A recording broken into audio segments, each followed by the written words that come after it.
आपका बहुत बहुत धन्यवाद। कबूतर भैया रानो भोजन लेकर अपने घर आती है। जंगल में बारिश लगातार कई दिनों तक हो रही थी। कौवों का चुराया हुआ सारा भोजन खत्म हो जाता है। गोरी, रानो चिड़िया के यहाँ से लाया हुआ भोजन तो सब खत्म हो गया। अब हम क्या खाएंगे? बारिश भी रुकने का नाम नहीं ले रही है।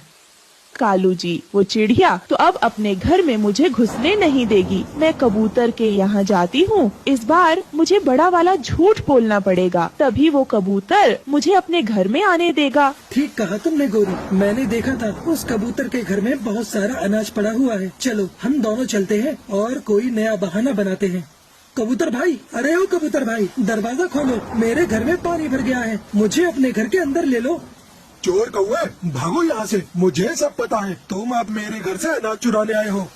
गोरी, लगता है चिड़िया ने इसे भी बता दिया, ये दरवाजा नहीं खोलेगा। यहाँ रुकने का कोई फायदा नहीं, घर वापस चलते हैं। भूख से तो नहीं, बारिश में भीग भाग कर बीमार पड़ जाएंगे और बिना दवा के मर जाएंगे।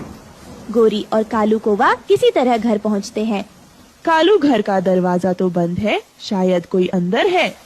कालू कौवा खिड़की से अंदर झांक कर देखता है। अरे बाप रे गोरी, घर के अंदर बुल्ला चील है और उसकी पत्नी है। अगर हम घर के अंदर गए तो ये दोनों हमें मारकर खा जाएंगे। कालू, भोजन के चक्कर में ना हम घर के रहे ना घाट के, भोजन भी नहीं मिला और अपना घर भी इस चील ने हथिया लिया। हाँ गोरी, अब तो रानो भी हमारी मदद नहीं करेगी, क्योंकि हमने उसका भोजन चुराकर जो खाया था। पूरी रात कालू कौवा और गोरी कौवी बारिश में भीगते हुए गुजारते हैं। अभी पूरी रात गुजरी भी नहीं थी कि एक जोरदार बिजली काले रंग के कारण उन दोनों के ऊपर आकर गिरती है। अगले दिन वो जंगल में पक्षियों को मरे पड़े मिलते हैं। अच्छा हुआ ये दोनों मर गए, जंगल के पक्षियों के नाक में दम कर रखा था।